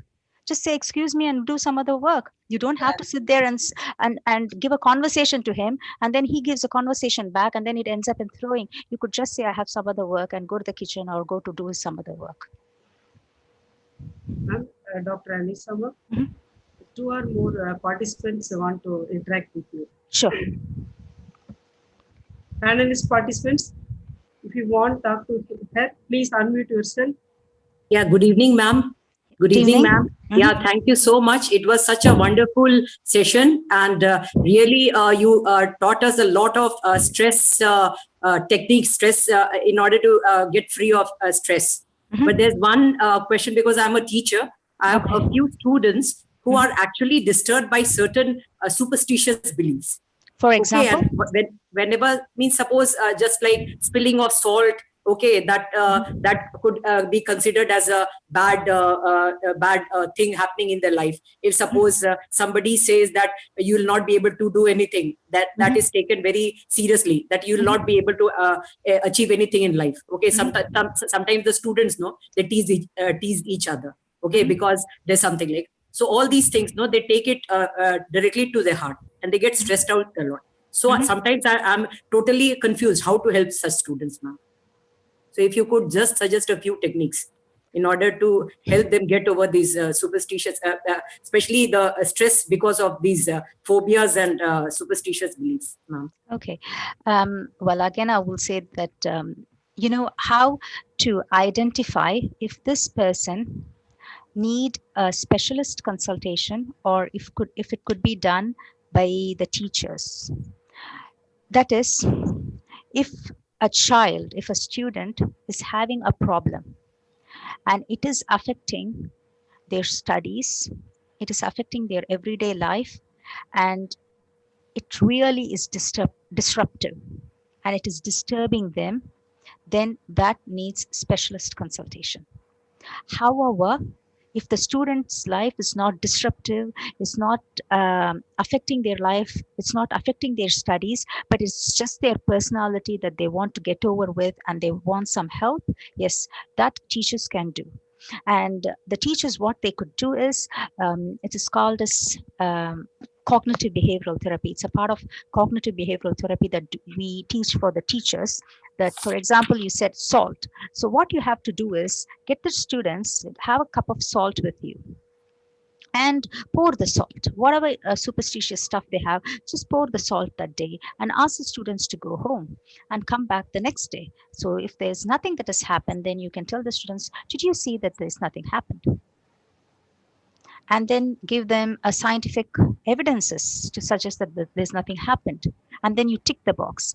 And then come again and leave a space. Ask them to think about, rather than advise, whether it's a student or anyone, rather than giving advice. This is called as contemplation techniques. So for example, like I said, take a salt, get the 5 students or 4 students or 3 students who are in trouble, and you pour the salt, pour off the salt, and say, well, we have put the salt all around, whatever kind of belief system you have. Now we all are going to go home, and we are going to come back tomorrow. And when we come back tomorrow, we are going to ask each other, did anything happen differently? So nothing happened differently.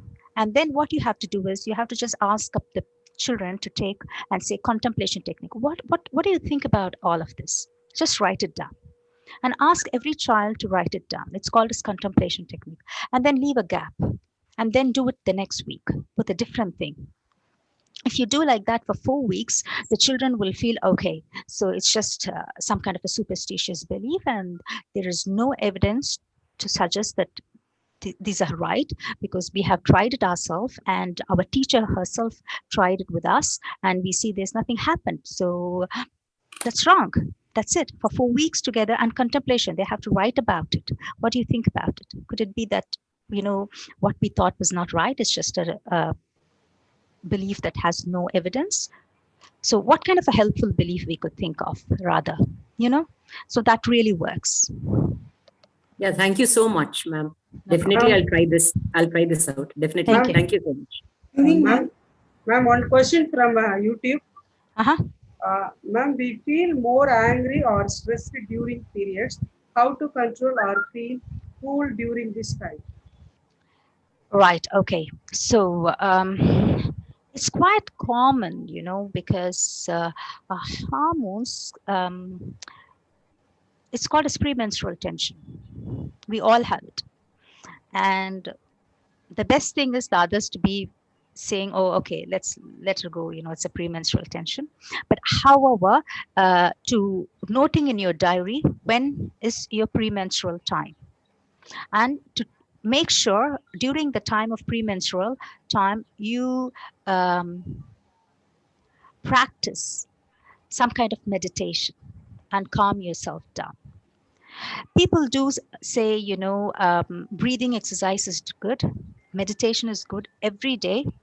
You don't have to do a lot, just 3 minutes, 3 to 5 minutes. That's it. You have to mark in your diary, and you have to know it's a premenstrual time and you are going to get angry. And when you get angry, that is because of this. And just do breathing exercise. I don't want to do any medication or primrose oil because these people are too young. And I think the best way to control is the best healthy way is breathing. Just do breathing for 3 minutes and it'll be all right. If not, take shower, feel fresh. These things look very simple, but people haven't tried it. They have to try it and see for themselves, and they will say, oh, we never thought these things will work. We always thought, we have to need something very complicated, or probably we have to take primrose oil or some kind of ibuprofen or paracetamol to calm ourselves down. But when I tell them, no, just 3 minutes of breathing. But you have to know it is a slow breathing. Okay, it's like you breathe in, stop, then breathe out, stop. Then breathe in, stop. And breathe out and stop. So like that, just 3 to 5 minutes of breathing, and to have a fresh shower to make yourself feel clean. And if it is coming from the students, to just not unnecessarily talk to anyone, go on with your homework or any projects or anything that you could do. That is more than enough. If they put it in the practice for 1 month or 2 months, 3 months, and then they have to know it really works. Good evening, ma'am. Mm-hmm. Good evening, ma'am. Good evening. Very nice to hear your very informative session, ma'am. I just have a doubt. Mm-hmm. I have a problem in online class. Okay. A child is disturbing, ma'am, and the child shouts. The child, I know who is the child actually, but I'm not able to control the boy. The boy, I know he is in his adolescent stage, as you said about the adolescent children. Mm-hmm. Most of the teachers would face these problems in their live classes in a different way. But in online classes now, what we are handling, we feel that is so much stress for us. I do not know how to bring that boy to my line. I'm talking to him. I'm very lovable. I'm a very lovable teacher. And I have 25 years experience in this. And still, I have this doubt. How could I change a child? The child is troubling in his home also, ma'am. This is a problem. Okay. Now, the good news is you don't have to change the child. That's not your responsibility at all. Yes. That is the problem. If the child is in a home environment It is a responsibility of the parent. As far as the child is in the home environment, it is a responsibility of the parents to make their child sit down and listen to the classes and do the homework. Yes. If the child is in the school premises, then it is a teacher and the head teacher. Yes. If at home you have no control, now this is called as, this is what I told in the beginning itself.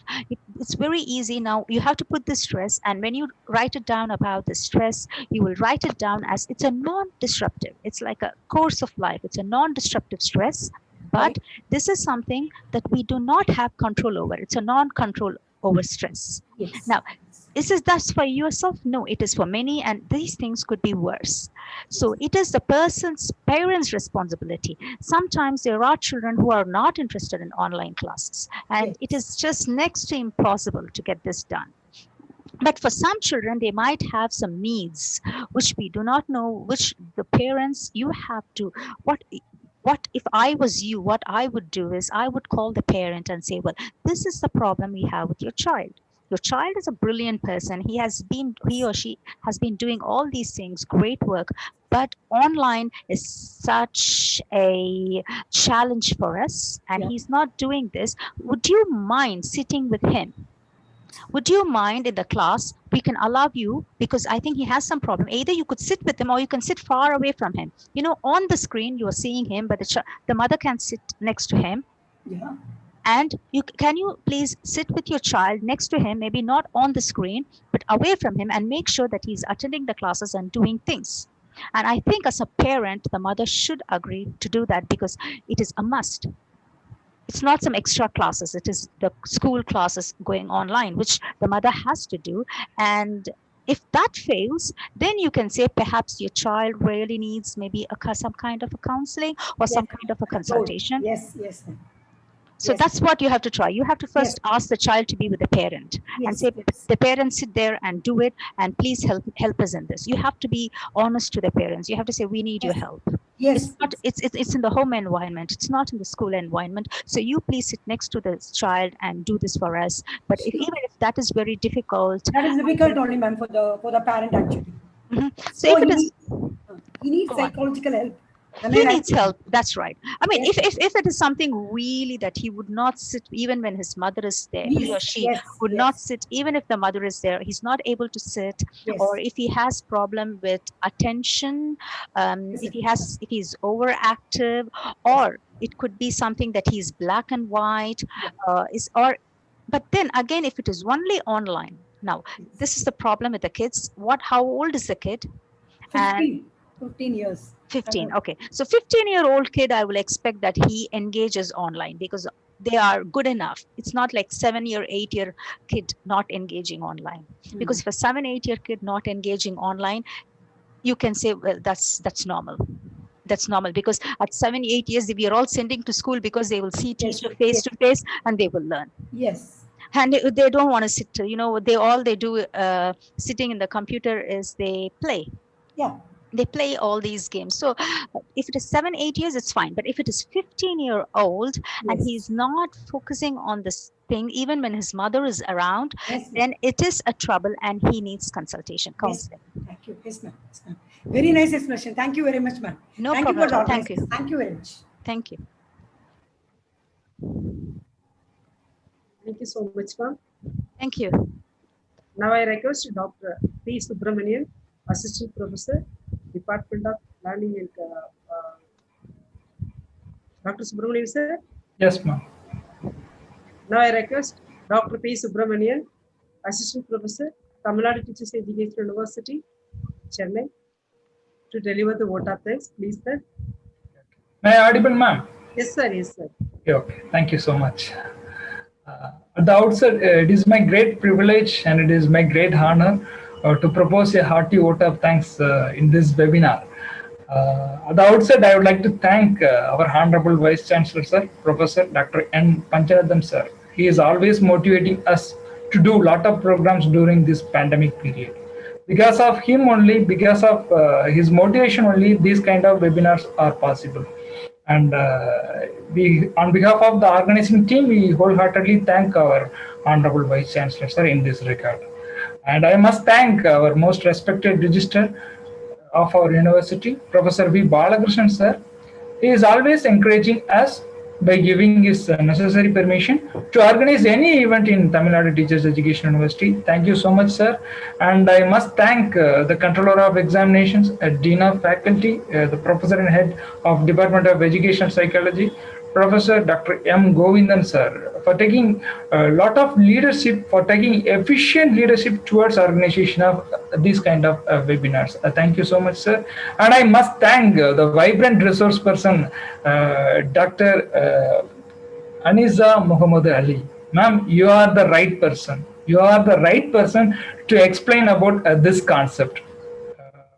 How to overcome, yeah, how to overcome the stress in one's personal as well as professional life. Yes, you have done a very good job, ma'am.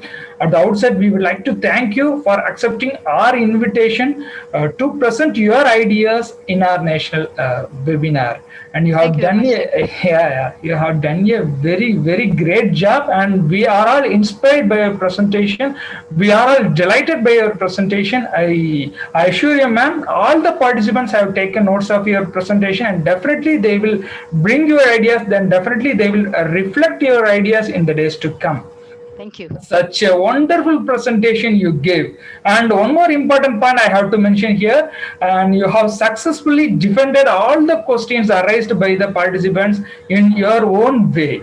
Yeah, the way in which you have clarified the doubts raised by the participant was really excellent.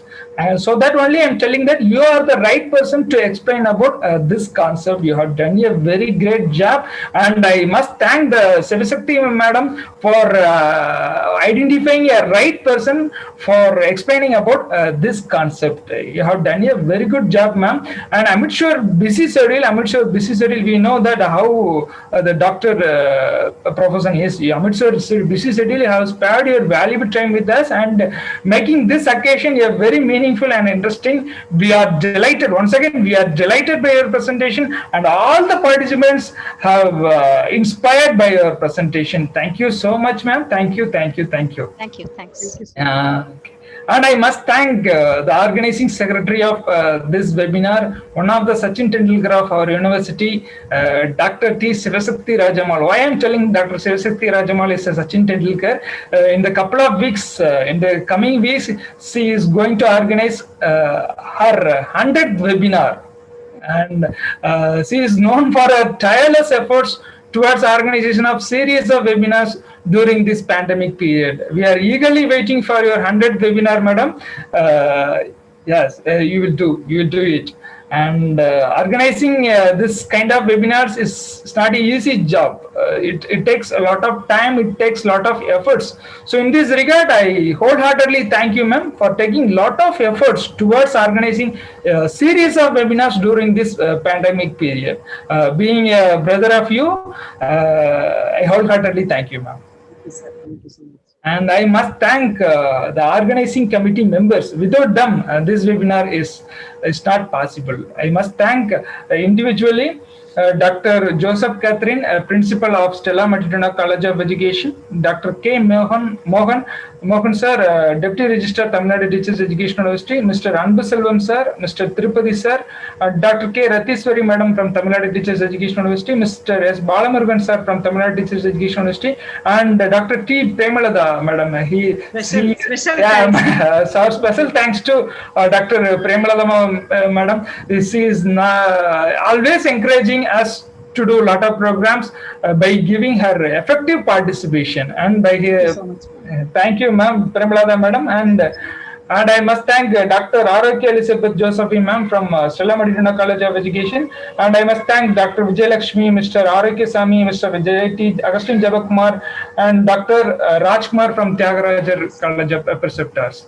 And I must thank Rajkumar sir also. What Saraswati madam said is right. Without Rajkumar sir presentation, without Rajkumar sir work, this webinar is not possible. Thank you, Rajkumar sir, for your excellent technical support in this regard. And I must thank all the participants The success of any webinar depends upon the participation of the participants. In this regard, I must thank all the participants for their active participation and they have raised a wonderful questions to the speaker, and the speaker also well defended by his impeccable way presentation. It's your ability, dear participant, it's your ability that made this day a very memorable day in the history of Tamil Nadu Teachers Education University. And once again, I thank one and all gathered here. Thank you all. Thank you, sir. Thank you so much, sir. Thank you. Nice vote of thanks, sir. Thank you. Thank you. Thank you. Thank you, Dr. Anisa, ma'am. Thank you. Thank you very much. Spared Thanks. your precious time, all of this. Thank you so much. Ma'am. Thank you. Thank you, Dr. Subramanian, sir. Thank you, Dr. Premalata, ma'am. Thank you, Dr. Thank Hemalata. you. Thank you all the panelists, and thank you all the participants. Once again, thank you so much.